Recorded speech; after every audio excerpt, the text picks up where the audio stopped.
کہ آگے کہیں آپ کے لیے مشکل نہ ہو جائے.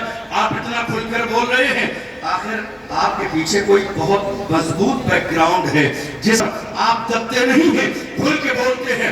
میں ایسے لوگوں کو بڑے پیار سے کہتا ہوں, اگر میرے بیک گراؤنڈ کی بات سننا چاہتے ہو تفصیل بتا دوں گا تو کل آئیں گے. آپ مجھ سے کہہ رہے ہیں نہیں ہے, ارے سنو کیا دبے جس کا حمایت ہو پنجا تیرا شیر کو خطرے میں لاتا نہیں کتا تیرا. نعرہ تکبیر, عشق محبت عشق محبت. جامعہ نوریہ رضویہ باقر بریلی شریف. آج حالات ایسے ہیں, ملک کے کونے کونے میں خوف پھیلانے کی کوشش کی جا رہی ہے. ہمارے جوانوں کے سینے میں خوف پیدا کر دیا گیا. آپ کی توجہ ہے میری بات؟ توجہ ہے آپ کی؟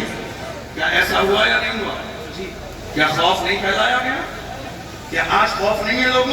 باضابطہ پلاننگ کے ساتھ خوف پھیلایا گیا. یہ خوف ہی کی علامت ہے کہ ہماری مسجدیں توڑی جا رہی ہیں اور بولنے والا کوئی نہیں. یہ خوف کی ہی علامت ہے کہ سنبل کی شاہی جامع مسجد کے ساتھ منصوبہ بندی کے ساتھ ماحول خراب کرنے کی کوشش کی گئی, بولنے والا کوئی نہیں ہے. یہ منصوبہ بندی ہی ہے جو فتح پور کے مقبرے پر لوگ چڑھ کے بے حرمتی کر رہے تھے مگر کوئی بولنے والا نہیں تھا. یہ منصوبہ بندی ہی ہے کہ آپ نے جنوری اور فروری میں باضابطہ ہمارے لیے باضابطہ ایودھیا کے میلے میں ہمارے لیے بورڈ لگا دیے گئے, مسلمانوں کی انٹری نہیں ہوگی. ہم سے کہا جاتا ہے نفرت پھیلاتے ہیں, ہم نفرت پھیلاتے ہیں. دیکھ لو ملک کا سب سے بڑا عرس میرے اعلیٰ حضرت کا عرس ہے. کوئی بورڈ لگا کہ فلاں نہیں آئے گا. غریب نواز کے عرس میں کوئی بورڈ لگا فلاں نہیں آئے گا. مخدومہ کی چھوٹا کے عرس میں کوئی بورڈ لگا کہ فلاں نہیں آئے گا.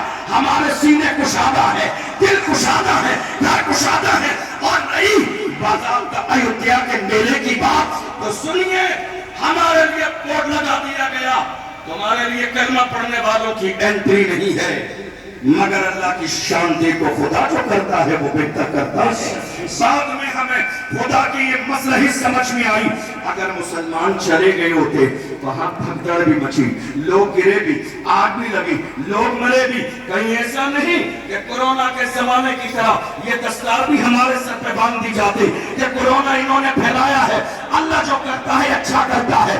ہمارے نام کا بورڈ لگا دیا گیا, انٹری نہیں ہوگی. مگر زمانے نے دیکھا جب مچی بھگدڑ, لوگ مرنے لگے تو یہی کلمہ پڑھنے والے مسلمان تھے جنہوں نے دل کے دروازے بھی کھولے, مسجدوں کے دروازے کھولے, گھر کے دروازے کھولے اور کہا کھانا تمہارے لیے, پانی تمہارے لیے, باتھ روم تمہارے لیے, بستر تمہارے لیے, چین تمہارے لیے, سکون تمہارے لیے. تب جا کے ان دشمنوں نے کہا ہم نے تمہیں آنے نہ دیا مگر تم نے بستر لگا دیے. تو مسلمانوں نے کہا وہ تمہارا کردار تھا, یہ محمد عربی کے غلاموں کا کردار. بہت اچھے, زندہ باد. تمہارا کردار تھا, یہ محمد عربی کے غلاموں کا کردار ہے. پھر بھی ہم سے یہ گلہ ہے کہ وفادار نہیں, پھر بھی ہم سے یہ گلہ ہے کہ وفادار نہیں. ارے ہم وفادار نہیں, تو بھی تو دلدار نہیں. آج ملک کے حالات دن بدن خراب کیوں ہو رہے ہیں؟ آپ نے کبھی غور کیا؟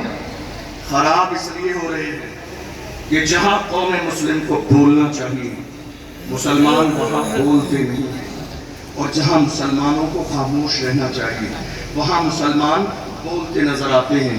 یہی وجہ ہے کہ حالات دن بدن خراب ہوتے چلے جا رہے ہیں. میں بس اپنی قوم سے اتنا کہتا ہوں, یہ خاموش مزاجی تمہیں جینے نہیں دے گی, یہ خاموش مزاجی تمہیں جینے نہیں دے گی. اس دور میں جینا ہے تو بحران مچاؤ. انتظار کس دن کا ہے؟ کوئی صلاح الدین ایوبی اب نہیں آئے گا. موجودہ دور کا صلاح الدین ایوبی ہمیں بننا ہے, موجودہ دور کا ٹیپو سلطان ہمیں بننا ہے, موجودہ دور کا محمد بن قاسم ہمیں بننا ہے. دنیا رسول اللہ کی شان میں گستاخی کرے گی, فخر کے ساتھ کہیے جو جان مانگو گے جان دیں گے, جو مال مانگو گے مال دیں گے, مگر یہ ہم سے کبھی نہ ہوگا. نبی کا چاہو جلال دیں. بہت اچھے, زندہ باد, زندہ باد. بہت اچھے. آپ نے دیکھا نہیں ماشاءاللہ, ماشاءاللہ. رسول اللہ کی شان میں گستاخی ہوئی, ہمارے کتنے بزرگ ایسے تھے جوان جب اکٹھا ہو کر گئے اپنے بڑوں کے پاس کہا ہم رسول اللہ کی ناموس کے لیے ملک کے قانون کے دائرے میں اٹھ کے کھڑے ہونا چاہتے ہیں سلیم کٹوی کچھ کرنا چاہتے ہیں تو بھی نیچے کر لو تھوڑی تو ہمارے بڑوں نے ڈرا دیا اور کیا کہا حالات اچھے نہیں ہیں سلیم کٹوی بتائیے یہ جملہ سننے میں آیا یا نہیں آیا کٹوی سنا یا نہیں سنا آپ نے کیا کہا